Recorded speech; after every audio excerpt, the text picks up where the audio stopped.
Join us as we dive into the history, hauntings, and high strangeness of the world to try to better understand the paranormal. I will be your guide.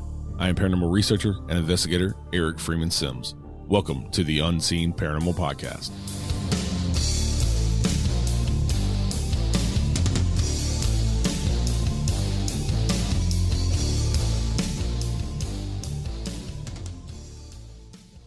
Hey everybody, welcome back to the Unseen Paranormal. I'm your host, as usual, Eric Freeman Sims. Thank you for joining us today and tuning in. Today we have a awesome guest for you, Mr. Matthew Byrd. He's a spiritualist, investigator, and paranormal historian. We're going to kind of dive into some of the high strangeness of Tennessee and Kentucky and just talk about a bunch of different topics on the paranormal. Just one thing before we get to the show. If you have not yet, please go rate and review and make sure you follow the show. I know you can rate and review on Apple and Spotify, and check and see if you can on the other podcatchers or music apps you listen to. But I would really appreciate it. And just doing the rate and review, it just helps other people find the show.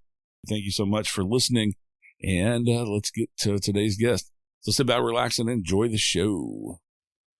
Hey, Matthew, thanks for joining us today. I really appreciate you coming on the show. Hey, Eric, how are you doing today? Thanks for having me. Yeah, I'm doing good. How are you today?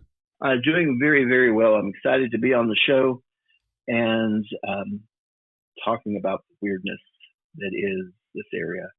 Right. Yeah, I love talking about the paranormal, every aspect of it.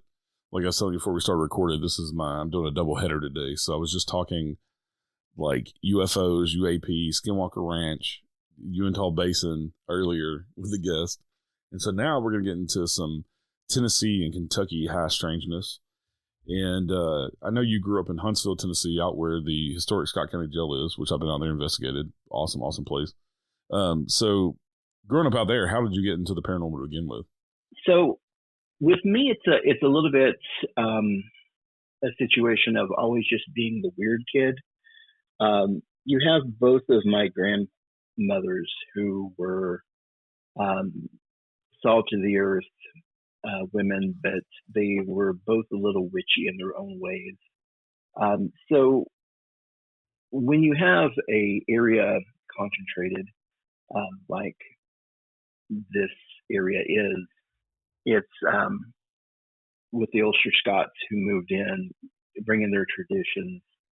You have a spirituality almost that you're brought up with that high strangeness really isn't that strange when both of your grandmothers, would speak spirits and would tell you about the banshees that would protect families and the old legends of the Scotch Irish.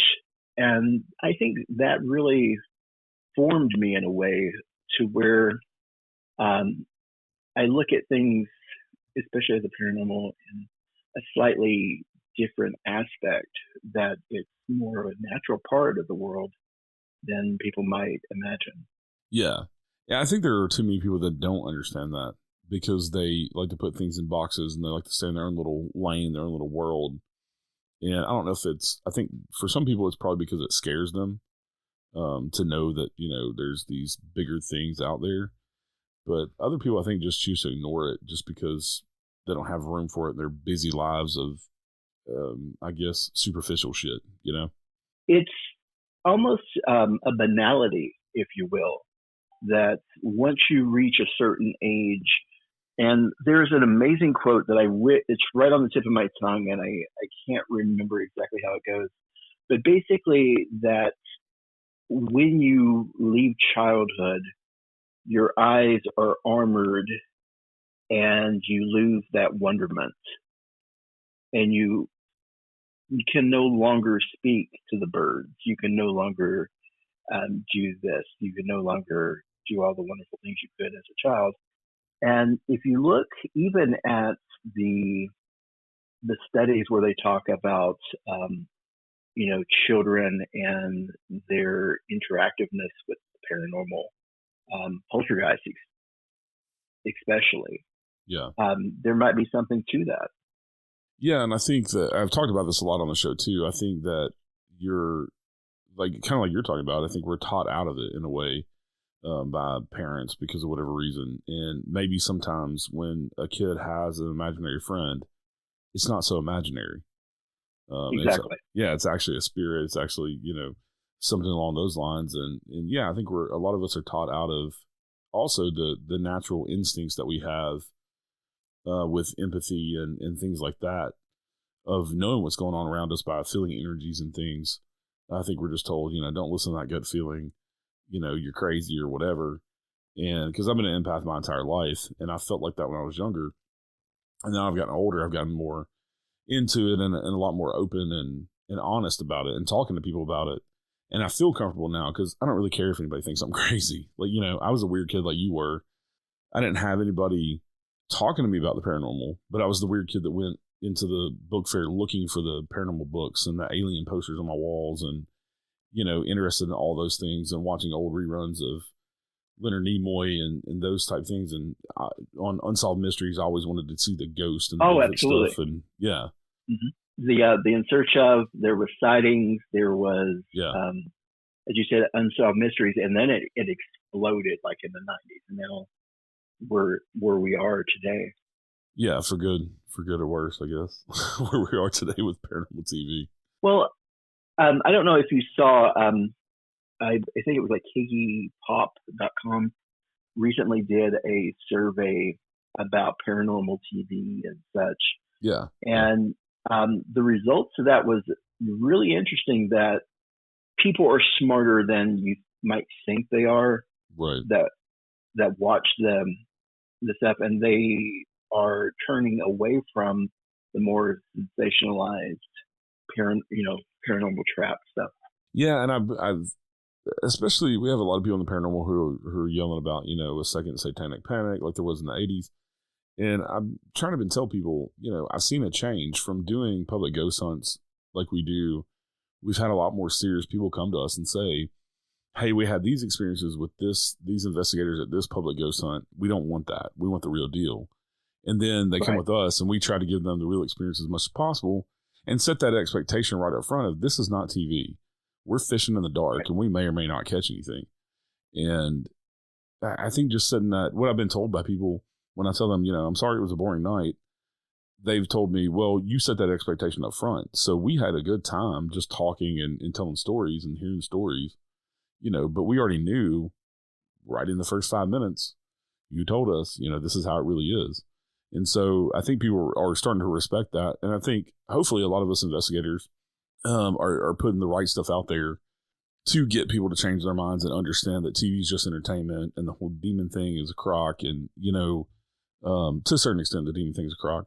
But yeah, I think public opinion is changing, and I think a lot of people realized, especially during COVID when they were locked in their houses, didn't go to work. I think they got more in touch with nature a little more than normal.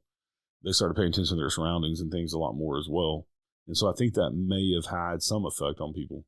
I like to think so. I know that you're going to have human nature with anything. And I think that even goes to the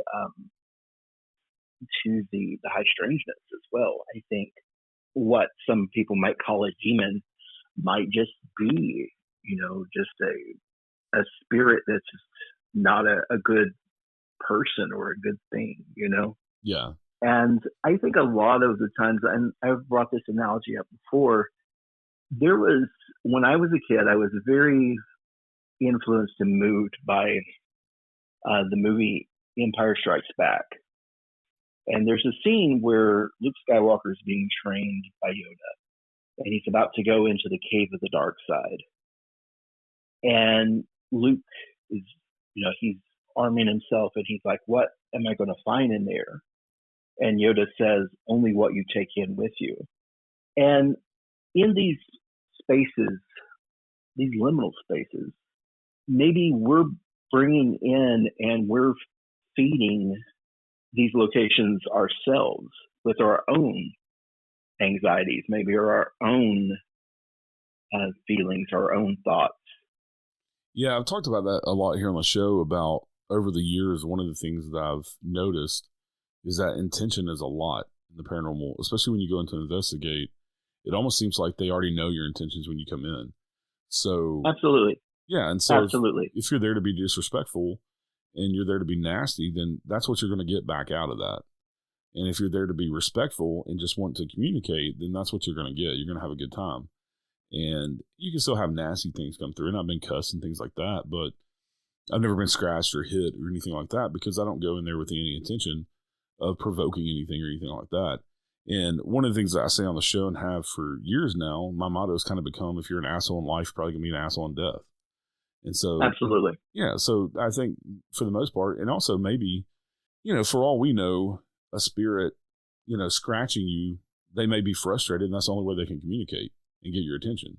So you got to also understand also the environment that you're in. I mean, if you're in a prison or you're in an insane asylum, mental hospital, okay, well, you may get some of that activity because that's how they were, when they were living, because of their mental health or they're just nasty people. Something you just said struck me, Eric. I work with the intellectually and developmentally disabled, and some of the individuals I work with are nonverbal, and they will do things to get your attention, like you just said. Yeah. So that's a very real possibility. I never really considered that until just now. I know that Greg Newkirk of you mentioned Hellier earlier. Someone had asked him one time, had he ever been scratched in any investigation he had done, and he said he had been scratched twice, and he had the expectation each time. So, like you're saying, maybe it knows it can pick up maybe what you're throwing out. Yeah. I know I've never been scratched. Most places I go, and of course I approach it a little bit differently from a magical point of view or a spiritual point of view. Most of the places that are like, this is the most haunted place I've ever been, I go there and I'm just at peace. Yeah, a lot of the places I go to, I feel the same way. Thomas House, we do a lot of stuff at Thomas House in Red Bull Springs, and that place, just from the first time, I've been there probably 10 times for like 10 weekends, full weekends, and from the first time I went there, it just felt like home. I just felt comfortable, and nothing there has ever scared me. Or we've had a lot of things happen, and I've been touched. I had what I think was a kid spirit poke me in the butt cheek, but it's never been anything malicious. And there have been stories of people having issues there and things, but like we're talking about, I think it comes down to intention, and they're going to show you whatever side of them you want to see. I think if you pay respect going in, I think it often will be returned back to you. Yeah, and I'm hoping that I'm fixing to go to Brushy Mountain, so I hope that happens at Brushy Mountain. And it's interesting. I was reading about that on your Facebook. What's interesting about Brushy is when I was in high school, Brushy was still being used. Yeah.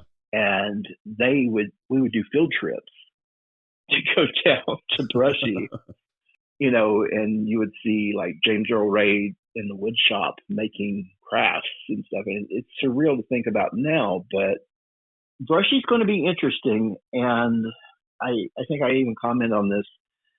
What really interested me in Brushy is the fact that they had the mines there. Yeah. And you have that stuff going on underneath the actual building. And I look for a couple things. I look for running water. I look for if there's any kind of road or railroad tracks. And I look at kind of if there's any tunnels or mines or something around there. I think that amps up energy, especially if it's certain kind of rock, if it's certain, like I know in southeast Kentucky and northeastern Tennessee, where I'm from, like the whole place is on a bed of quartz. Yeah. So I think that's why this whole area is the way it is. Yeah, that whole Appalachian area is interesting. In that part of Tennessee and like you're saying, eastern Kentucky, there so much weird stuff in eastern Kentucky with, like you said, the Hellier stuff, with we were talking about Penny Royal also before we started recording, and just so much high strangeness. And people, I was talking about this earlier with the gentleman, Ryan Burns, from the Uintah Basin. He actually owns a farm that butts up to Skinwalker Ranch. And we were talking about how there's so many places that are, Skinwalker Ranch right now is the, highlight hotspot because of the TV show or whatever. But there's plenty of other places around the world that are just like that share that same phenomena of all these different high strangeness and weird things, and every phenomenon that you can think of, from Bigfoot to Dogman to cryptids to UFOs, to hauntings. And, so, Eastern Kentucky and, like you're saying, northern Eastern Tennessee seem to be kind of one of those areas as well. And I'm surprised somebody hasn't put a triangle on it yet, because, that's the trend now, is everything's a triangle. I don't have a triangle, but I have a web. And it starts with a mountain in North Carolina, and it kind of extends out. And I attribute it to Grandmother Spider. I think that if you look in the ley lines, or if you believe that, it might even lead in more. But I think certain areas are definite liminal spaces. I think certain areas are vortexes. I think certain houses are vortexes, and that's why. But I was always of the opinion, especially with the recent trend of doing, live investigations at these locations, the most haunted place in the South is somewhere that's never been investigated. Yeah. It's something that probably, it's a building that's probably not there anymore, and the elders could have told you about it. I need to look at the ley lines for a location that's never been investigated, as far as I know, and I've talked about it here on the show. That's where we snuck in when I was a kid at Carton Plantation in Franklin. But need to look at ley lines for that and see where that falls on some of those ley lines, because that place is insane. It's one of those places that I would let them cut my foot off to get in there to investigate multiple times, just because of the things that I've experienced there. Just DJing a wedding there on the grounds, things happening, and just the energy that you feel that place. But there's some other places like that too that you can investigate. One of the places that is up in your neck of the woods now is Octagon Hall. That place is insane, and it's known for every phenomenon you can think of as well.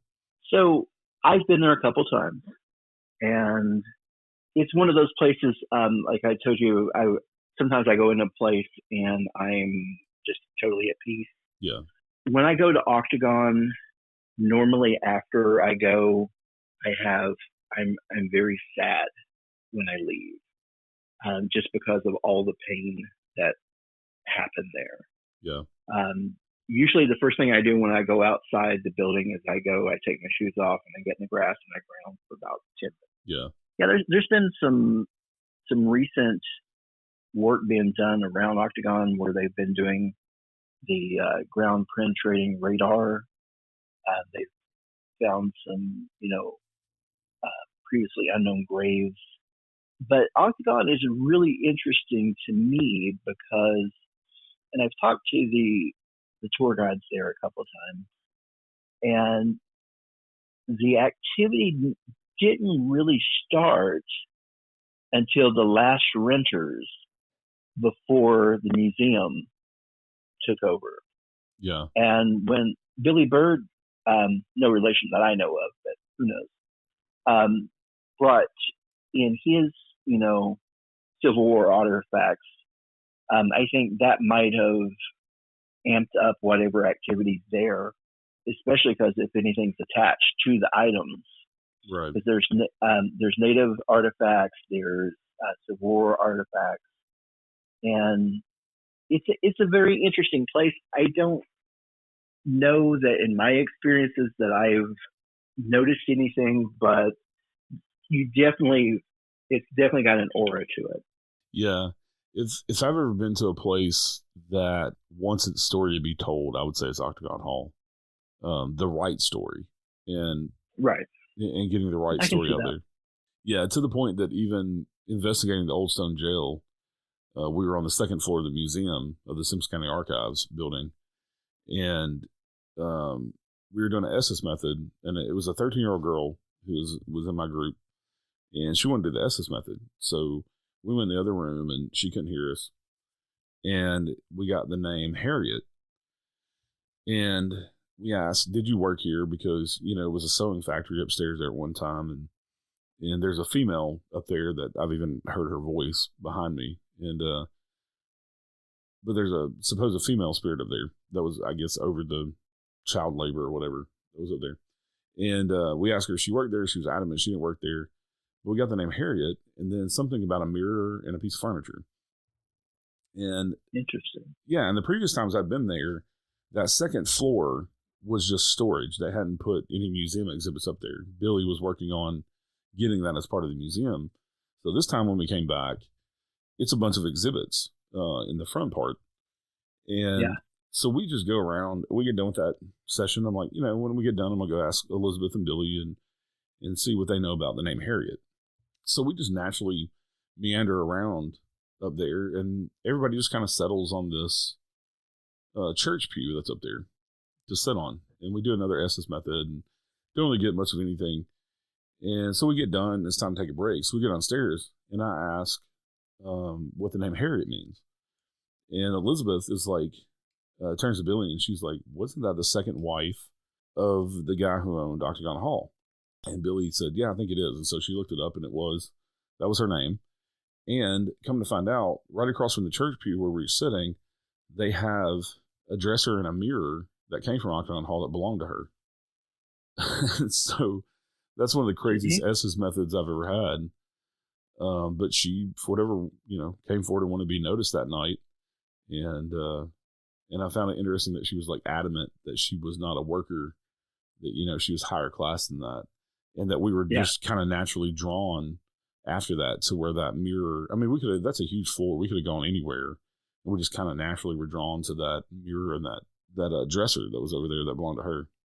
There's a lot of interesting stories like that. I know south of Scott County on the Scott and Morgan County line is the rugby colony that Thomas Hughes started. The legends that were started, there was furniture that came from the inn that burned down, and there was a lot of stories about that. And those furniture pieces made it to different houses within the colony now. And they attribute that maybe that adds to the activity that some people have, claimed to see there. Yeah, and Rugby, it's kind of known as like the whole town is haunted, like every building is haunted in that colony area. So here's the thing with that, though, Eric, and this is coming from a local. Yeah. Had you asked any of the tour guides, and I'm not talking about young folks either, I'm talking about the people who have been tour guides there for like 30 years. Yeah. Because my great aunt used to run the cafe there for years and years and years. And it didn't have that story to it. Yeah. Rugby was rugby. There was never any haunting things. There was a couple books that came out that talked about, stories from rugby, but it wasn't given that aura that it was a haunted place. And that's a recent development. Yeah, it seems like I had heard of Rugby because I'm a Tennessee native, Nashville area, and I had heard of Rugby, historic Rugby.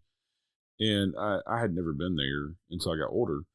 But yeah, I think it didn't come, thinking about it, it kind of didn't come into my mind until I think Ghost Hunters was there investigating a few of the buildings probably 15 years ago. It might have been less than that. But yeah, when they went in there, I don't know, it just kind of, then it was on different things as, the most haunted town in America. I think I heard it called one time. And so it's interesting. That's kind of cringe when it gets that moniker, because it's like, really? No. I'll give you an example. I talk a lot about, especially in Caretaker, which is my grassroots organization. One of our passion places is Turley Cemetery. That's in Campbell County, and it's more affectionately known as Red Ash because of the Red Ash mining company. Yeah. 12 to 15 years ago, a paranormal investigator went to the cemetery and reported what they investigated the cemetery and released their findings. And it built from that to where there's now supposedly a goat man, there's hellhounds, there's a witch's grave, there's all this stuff that's supposed to happen there. There's satanic cults, and it's just a cemetery, one of many, many, many cemeteries in that area. Yeah. I can name 100 that I've been to that's just like Turley. But it captured the imagination, and unfortunately, it also captured the negative aspects of people going spray painting tombstones, decapitating statues. And that's going back to rugby. As it becomes more well known, I'm really worried that something like that's going to happen with rugby as well, because it's off the beaten trail. Yeah. I want to say it's in, as far as like the paranormal tours are going, I think it's in good hands with Dr. Chris and Miranda from the Scott County Jail, because I think they are as much, I mean, they're very responsible investigators. I do know that. And I think they're as much into the history as the haunting stuff. And I think they're seeing it as a way to, bring tourists into town, but also to tell the history and kind of entertain with the haunting stuff. And I don't think they're trying to put it on the map, for the haunting stuff per se, but to try to infuse the local economy in a way, I get that. But I think you're going to have, unfortunately, like anything else, and with paranormal, you're going to have, like you're saying, you're going to have the good elements, and then you're also going to have some bad ones. And unfortunately, that's just how it is. I mean, you can go on TikTok, and there are 100 live streams right now of somebody in a cemetery with a voice app that's supposedly talking to the dead. I mean, it's yeah. I think that as paranormal folks, we need to hold everybody to a higher standard. And I'm hoping that the popularity of just going out and not treating it as serious as some of the places need to be treated. Yeah. I'm all for, like, there are certain areas in public places I'm like, hey, go have fun, go have the experience. But the cemeteries, the burial sites, sacred places need to be off limits, in my estimation. Yeah. Yeah. And for me, I always thought, if I was dead, why would I hang out in a cemetery? I mean, You wouldn't. I think that when you go there, you're drawing things in. I don't think necessarily that people, hang out there. I think some of the stories that you hear of cemeteries and things, I think they're overblown, like you're saying. Yep. By a lot of people, and then those become legends. I know, like Mount Olivet Cemetery in Nashville has many, many legends. There's a white lady legend, lady in white dress, like there is all over the world. And there's these other legends of the lantern and all this other stuff. And if there is any of that, I would have to think that it would more than likely be something that's a residual, and it's not going to be something intelligent that's going to be talking to you. Because, why would you hang out in a cemetery? That doesn't make any sense to me. So I've never been one to go to cemeteries to investigate, because it just doesn't make sense. And I don't know. It's, like I said, it's low hanging fruit. Yeah. My favorite story, there was a guy that used to investigate in Kentucky, and he went to what was supposed to be a witch's grave. And witches' graves are my favorite things, because as soon as I hear a new one, I can guarantee that I'm going to spend the next week debunking it. I'm going to go through the genealogy records. I'm going to go through everything that I can go through to prove who the grave belonged to. And, but this particular guy was adamant. This is a witch's grave. This is who it is. Set up there, had the voice thing, and it immediately told him to go F himself. And he was on a live stream, and he's like, "I'm so sorry, folks, that said that to me." And to me, I just think that serves him right. Absolutely. If you're going, and you'll notice a lot of times that, and again, I don't put a lot of faith in the apps and such, but right. Even with Oculus and stuff, you'll hear a lot of the times people who are there. I call them the ghost bros. Yeah. The guys like, they go on YouTube and like, "Hey, we heard about this place. We had to come up and check it out." Yeah. And it's immediately telling them to leave. Yeah. Well, and it's like, "Why are you telling us to leave?" Well, because, dude, if you were in my house, I'd say to leave as well. Right. And I don't have to be dead to do that. So, I mean, I don't know. Yeah, it's funny that you say that if, they come up in your house, because I've used that analogy before too, about, if you come into my house while I'm alive and start yelling at me, I'm probably going to be violent with you. Like with scratches Absolutely. and hits and pushes, I'm going to push you out my fucking door because I'm not dealing with you just coming to my house yelling at me, especially if I don't know you. If I don't know you, I'm probably going to go get a gun, And so why would spirits do that? But yeah. But the thing is, we have this conversation and me and you've been doing this pretty much our whole lives with the paranormal stuff. But I've been accused of trying to be a paranormal gatekeeper by talking about the stuff that we need to have higher standards and we need more diversity and things like that. And I've had people call me a gatekeeper. Like, you're just trying to gatekeep the paranormal. I will totally be called a gatekeeper. Yeah, that's fine. Because from the spiritual point of view, when I go into a cemetery, the first thing I do is I pay tribute to the gatekeeper. Yeah. The one that's keeping the cemetery. And there needs to be gatekeeping to a point. If you are not going to be respectful and you're just doing it for notoriety, for clout, then absolutely, I'm going to be the old man Clint Eastwood. Yeah, get off my lawn. Happily. Yeah, and that hasn't stopped me from talking about it. Go and get experience from somebody who is experienced and learn. And I know there's no such thing as an expert in this field, but there are a lot of us that have years of experience that if you want to know the proper way to investigate and the proper way to approach investigating, we'll more than happily teach you. I'm not going to bring you on every investigation, but I'll bring you on a few and kind of show you the ropes and you can go off and do your own thing, but yeah, these people that mimic TV, and probably the two that piss me off the most is Sam and Colby, that YouTube channel.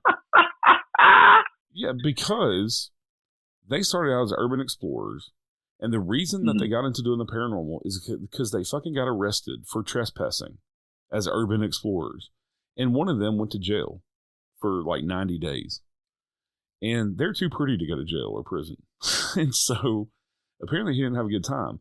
So then they decided.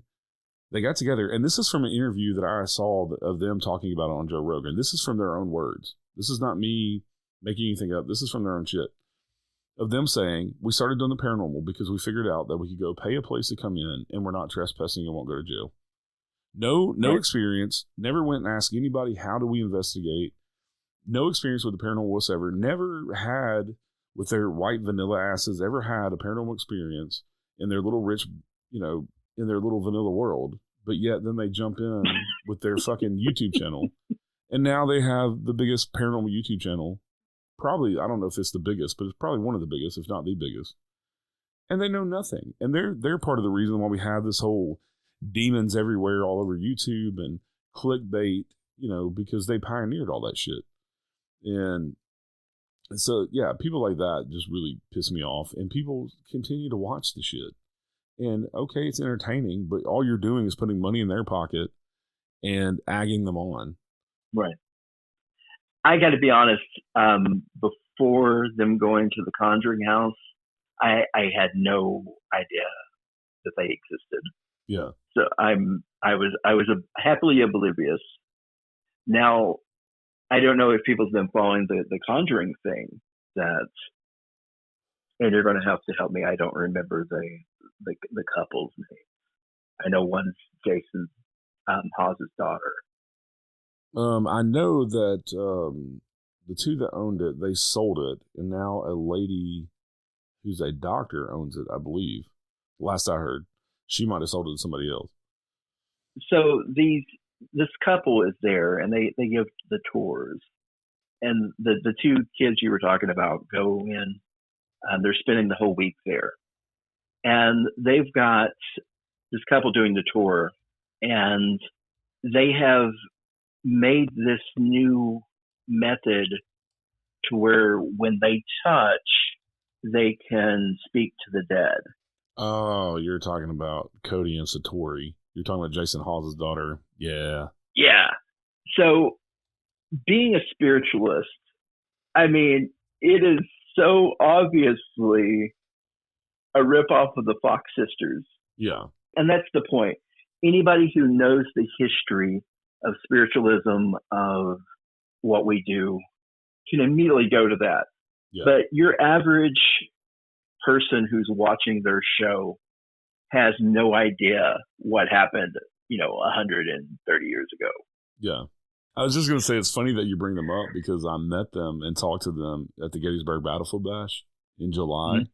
Mm-hmm. And when I brought up one of the episodes of Ghost Hunters where they were doing the whole tap method thing, they both clammed up and didn't really want to talk about it. They kind of dismissed it. Interesting.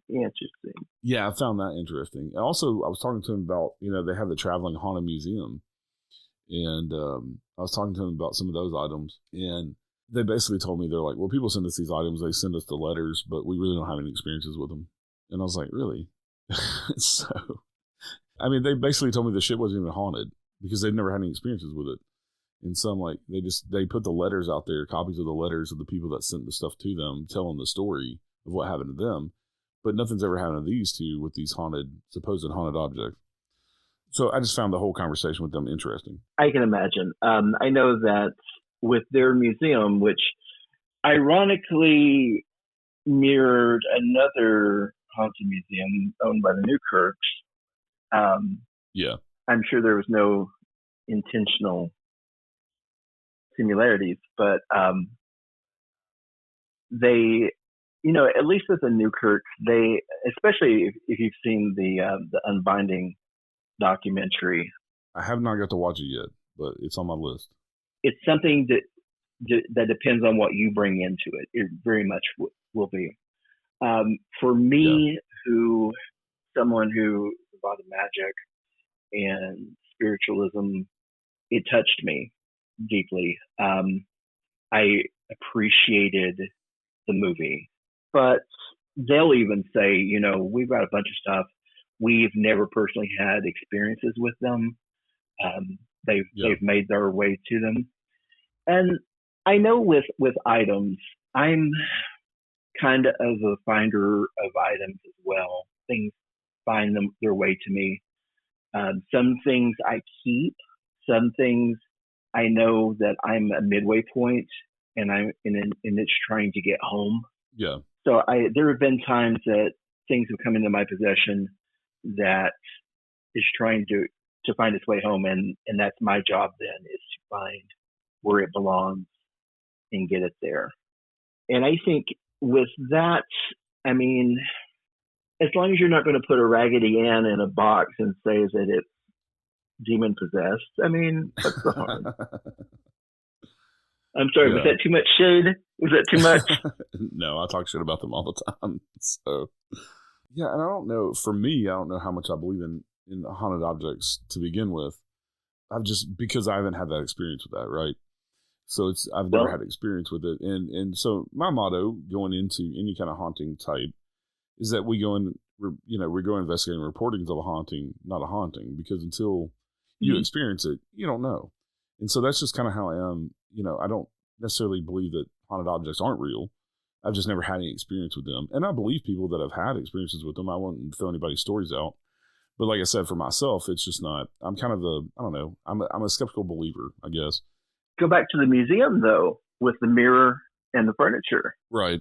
Yeah, true. So I think items, I don't know if they're per se haunted.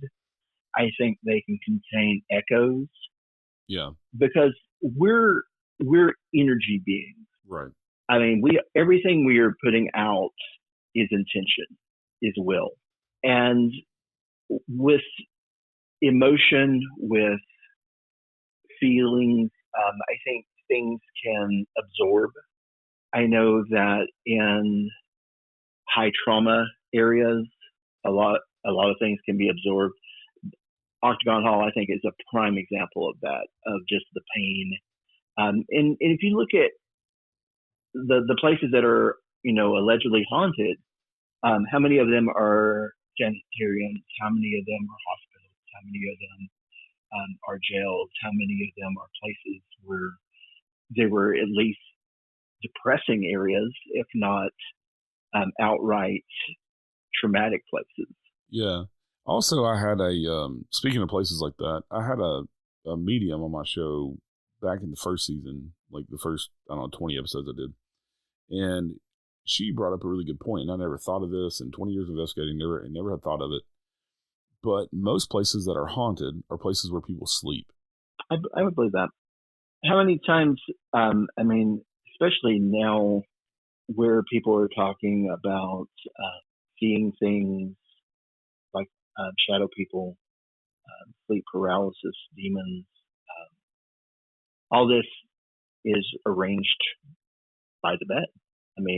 Right. In that specific room. If we even want to get to get into some Alan Greenfield, some of it might be sex magic, Yeah. Because even the act of sex is an expenditure of sending out energy and receiving energy. Yeah. Well, and also I believe that very much, because I've done it quite a few times myself throughout my life, but I believe that, a lot of times we leave our bodies when we sleep. Oh, yeah, absolutely. Yeah, that's one reason why, science can't figure out the whole thing of sleep, and they don't understand it. But I think to recharge our spirit and our energy, I think we have to do that.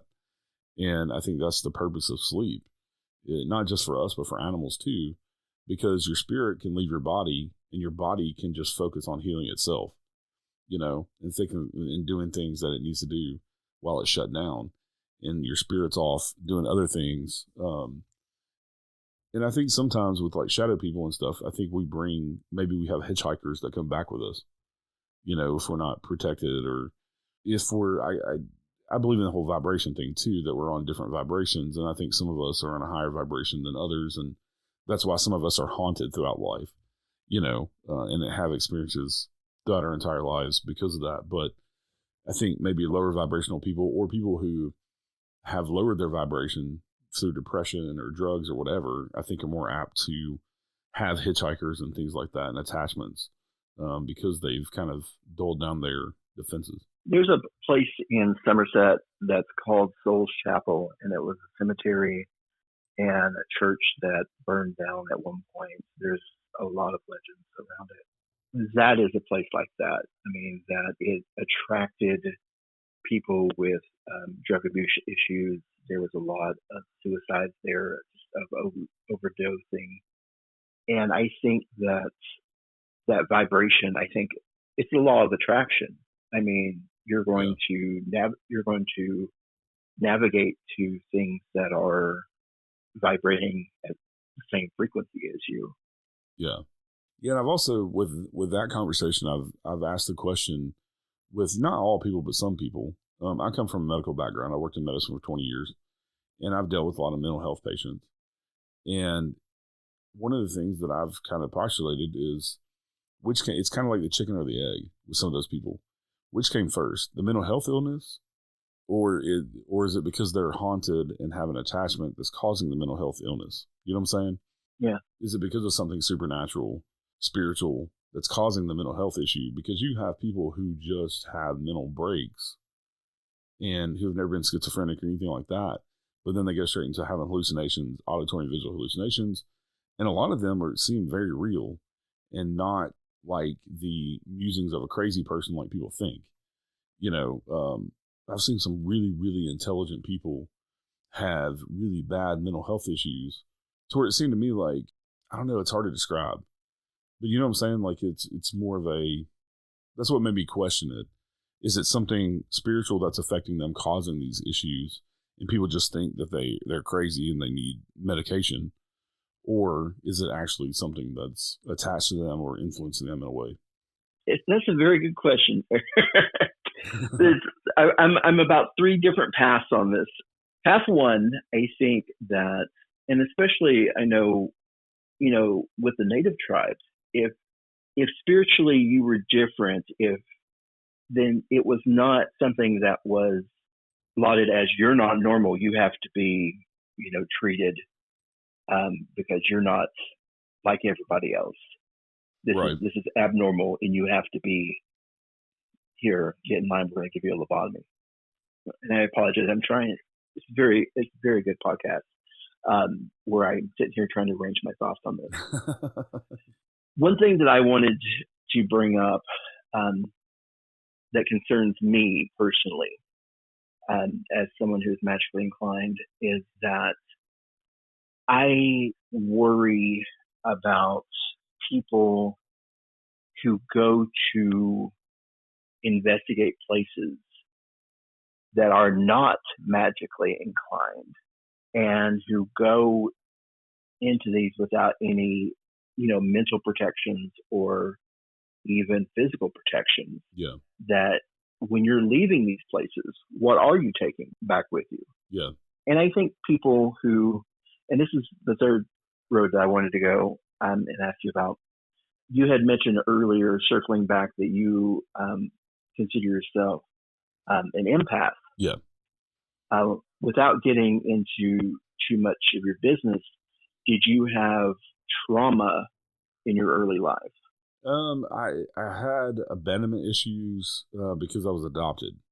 I was adopted by my grandparents, and I found out pretty much on my own, figured it out when I was 8. And so then I had my real dad's been around my whole life because I grew up until I was 8 thinking that he was my uncle, is what I was told. So I had some issue there with them lying to me too, right? Some trust issues with that.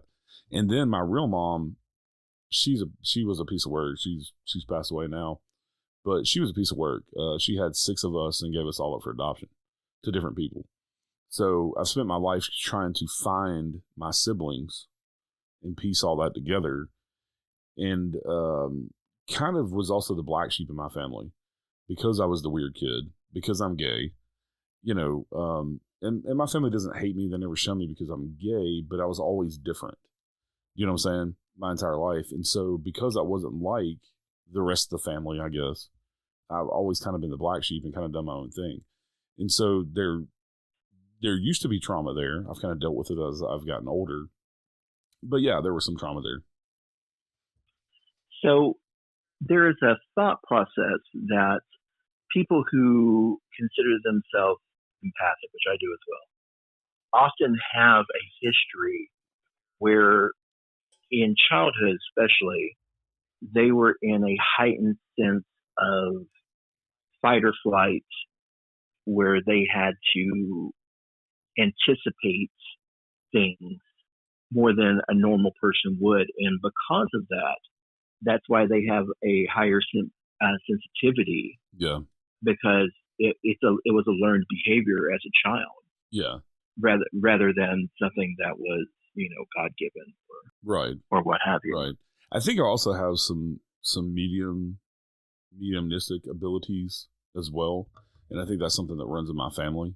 Just because my mom, me and her were really, really connected. My grandmother who raised me, I call her my mom. Me and her were like on the same wavelength. And so when I would come home from school excited about something, she would tell me before I could even tell her. like this telepathic, crazy connection. I have the same thing with my husband. We've been together 18 years, and it's just insane the telepathic connection that we have. But also in my dealing, the more I dive into the empath stuff, the more I think that, I do have some of those medium abilities of not even necessarily, because I haven't dove into the whole, with, the medium stuff or the empath stuff with dead people, just dealing with living people. Like I pick up on their energy really quickly, and I can read somebody very quickly, especially if I'm within their energy field. And it's almost like two magnets repelling. If I don't, my body is like, get away from this person, if they're a bad person.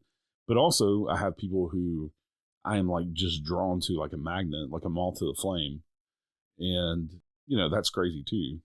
But yeah, there's a lot of things like precognition I've had where I've known somebody's going to die and just had that sense kind of in my core that I knew shit was going to happen. I've actually throughout the years read a few people, and I think I was reading their energy more so than, talking to any dead people. But yeah, it comes in all kinds of different ways. I can read the energy of a place and kind of just know if something bad happened there and kind of get a sense of what happened as well. When I used to live at a time for about 10 years in Nebraska. And folks that I worked with, they had just opened up the Valeska, Iowa murder house. Yeah, the Axe Murder House. For overnight stays and such. And it's interesting when I look back at that now. I was just thinking about that. They weren't even doing it as a, hey, you can do a ghost investigation. It was, hey, you can stay the night here. Yeah. And they were like, Matt, you should go with us. We'll go around Halloween and it'll be great. And I'm like, there's no way. Yeah. Because I know that people were murdered there, and that place is bad juju, and I'm not going. Right. And I think to me, a lot of the times where if I know something bad's happened, I avoid it, either intentionally or unintentionally. But if I go to some place that I know is supposed to be haunted, again, I prepare myself before I go there. Yeah. And then when I get there, I'm pretty okay. Yeah, I was going to say, I've learned over the years to protect myself to where I can kind of block out that energy if I need to, especially in like a group of people going out in public. It can be overwhelming if I don't protect myself from their energy and feeling every person's energy that passes me. I kind of have to protect myself. So that kind of taught me as well how to protect myself in the paranormal world when I go into a location to not be affected. There's been a few times where I haven't been affected, but I've been physically affected, but not like mentally. And I block myself off enough that I can feel the emotions, but I don't let them overtake me. You know what I'm saying? Where I've seen other people who will break down and cry for no reason because of the energy in the space. I'll tell you, strangely enough, one of the places that affects me the most is I love going antiquing, but if I go to a place that, and nowadays there's not a lot of really good antique places like there used to be. Yeah. But if you can find like a legit antique store where you've got the old stuff, I go in there. I'm in there for 10 minutes tops. And then I've got to go right back out because I'm just overwhelmed. Yeah. Yeah, we have an antique store out here in Fairview where I live. And it's like that for me. It's like that for my husband too. We'll go in there and they have, they rent out different booths in there to different antique dealers. And so every couple of months you go in there and there's, it's all new stuff because they've kind of turned over their stock or whatever. And even my husband picked up on this. Even Roger picked up on this. He's like, there's something in this building. And I'm like, oh, that's funny. Because, yeah, I feel the same thing. And especially this one back corner, when we walk through there, we'll quickly walk past that and won't really go in the booth because it's like repelling, and you can just feel it. And so, yeah, I'll make a lap, but I don't linger in there, I'll make a lap and look for anything that interests me, but I'm not in there for very long either. It's interesting that you said that. I was just reminded in Oneida, there's on Main Street, there's a little esoteric, and I say esoteric because they've got everything in there, but it's called the Black Cat. And my friends run it, and there was a spot in the store that when I would go there by the window, I mean, immediately I just kept walking because I couldn't look at anything that was there. Something was just pushing me on. Yeah. And the owner did some research and found out that there was a guy who got hit by a car in the middle of the road there, and they pulled him to the side, and he died against the building. Oh, wow. And that was exactly in that spot. And once they recognized who it was, they called him by name. They told him, he was welcome there. And after that, I could walk right through there. There was no problem. And I think sometimes that's a lesson. I mean, just like the living, the dead deserve our respect, and they deserve to be honored and respected. Yeah. Just like we would someone that we were talking to in our reality or plane of existence. As far as like haunted locations, the only place that I have just been repelled and did not go into was in Gettysburg, and it was her name's going out of my head now. The only civilian to die in Gettysburg. She got shot through the door. I know who you're talking about, but I can't remember either. The name just went out of my head. You'll remember afterwards. Yeah. That's the way it's always. Yeah. You'll be like, oh, that was her name. Yeah. But it's right downtown Gettysburg, and we went in the gift shop, and we were going to wait on a tour. That was the plan going in there. But once we got in the gift shop, I told Roger, I was like, I don't pay for the tour. I'm not doing the tour. And I'm like, I'll tell you when we get outside. Because there's other people in there, and I'm not trying to look crazy, in public. And so we bought some, souvenirs and things, because they had a nice little Gettysburg gift shop. And this is attached to the house itself. And I walked around front to take some pictures of the statue, the lady, and take pictures of it. But we never went in it, and then we get back to the car, and he's like, what was that all about? I said, I don't know what it was, but sometimes just tell me to get the fuck away from that house. And, don't go in there. There's nothing in there that you need to go in there for, and we were just being tourists. I wasn't even going there because of the paranormal aspect, because it's been investigating things, but we were just going there for the historical part of it. And this is the middle of the day, and that was just one place that's just one place that comes to mind right now where we're talking about it. But yeah, that place was just crazy how repelled I was from that building. And it's not very big. I mean, it's maybe the size of my house, maybe a little smaller than my house, 1,000 square feet or something. And yeah, that happened in July when we were up there, and that was crazy because I hadn't had that happen in a long time, and especially not to that degree at an actual location. But I think if I would have went in there, I got the feeling like I would have got physically ill, like it would have affected me, physically, because just being close to it was like a punch in the gut. Right. Trust your instincts. Oh yeah. Always. Oh yeah, they have served me well over the years. I like we're talking about everything's intention. I try to put good things out in the world every day, and I think I get a lot of that back.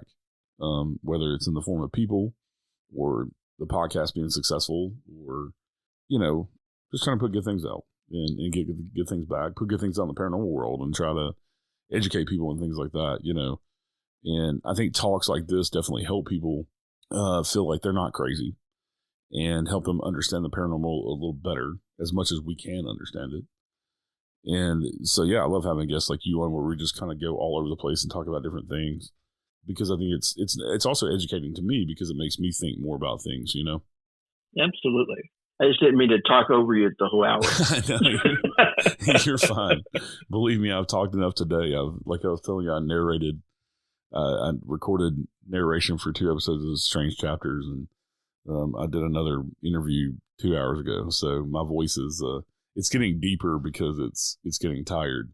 I was driving home and I was singing at the top of my lungs, and I was like, "Dude, you got a podcast tonight. You might want to stop." Right. So you have anything coming up? I know spooky season's over, so maybe a little bit of a break. Oh no, my goal in life is I want to grow up to be Alan Greenfield, and I just right. And that's the case where I don't have really anything going on. Yeah. I just go on and talk about weird stuff. Yeah. Well, you're good at it, so, and you have lots of experience with it, so, it shows. Well, I appreciate that. The one thing that we do like to talk about, though, is the Caretaker Project. Yeah. And we believe that only by cooperation and changing the current culture of ghost hunting and internet paranormal groups can we debunk the urban legends and other incorrect information attributed to these areas that are negatively affecting our burial places in the Appalachian Mountains, including cemeteries, graveyards, mounds, and other sacred locations. Yeah, I think that's awesome. Because if not us, then who? Yeah, and it has to come from with our own community. Like we were talking about before, go ahead and call me a paranormal gatekeeper, but I'm going to call you out if you're doing something wrong. If you've only had a paranormal group for a year and you're on the cover of magazines and newspapers, wait a minute, we have a problem. My opinion on gatekeeping is this. If you are saying, no, you're doing it wrong. Yeah. My way is the only way, and you need to do it my way. Right. Join my Patreon. Right. But if you are acting in the truest sense of a gatekeeper, and that is to protect what lies beyond and the knowledge within, then I think gatekeeping is an honorable title. Yeah, like I said, they can call me that. I don't care. I'm going to continue what I'm doing. I'm not hurting anybody. I'm trying to help people. So, and I feel like I'm putting the right information out there, But also, my opinion and my views are constantly evolving as well. Because the more I talk to people, the more I see different sides of things and things like that. You won't talk me into believing in the Ovilus or any of the apps, but, But also, I feel like if you're going to say, because I'm not a big equipment person. And if I say I don't like a REM pod, well, I figure I should have an educated reason why I don't like a REM pod. And so when people ask me about equipment, I don't ever tell them what to believe. And if you want to use a REM pod, use a REM pod. If you want to use an EMF meter, use an EMF meter. But this is why I don't. And this is what EMF meters were brought into the field for. They weren't brought in to detect ghosts, yada, yada. And so I think I try to approach it from an education standpoint. These are things that I've learned, but you also need to make up your own opinion. And that's also why, when I tell you I don't know about haunted objects, I'm not ever going to discredit or discount anybody's story with anything, because I don't know. In life in the spirit world is teaching me things every day about things I don't know and how much I actually don't know, because once in the paranormal world, especially, once you feel like you got something figured out, there's 1,000 more questions. I think it's the lesson of life. When you're 18 years old, you know everything. Right. And the older you get, you realize you don't know anything. And I think the phenomenon is that way. Just when you think you have it figured out, all the questions change. Yeah. Yeah, it's a crazy field. I love doing it. I love doing the podcast here, and I love doing the charity part of it too. Absolutely. All right, Matthew, thank you for coming on today. Really, really appreciate it. My pleasure. All right, everybody, y'all stay safe out there. We'll see you next time. Have a good day.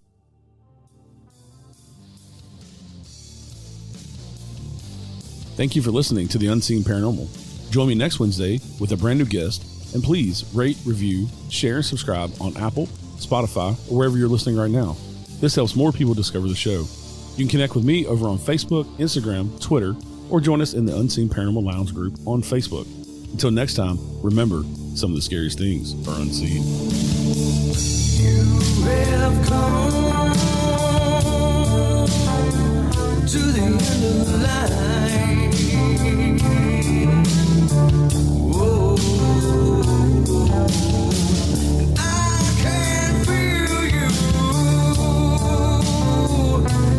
as the other side.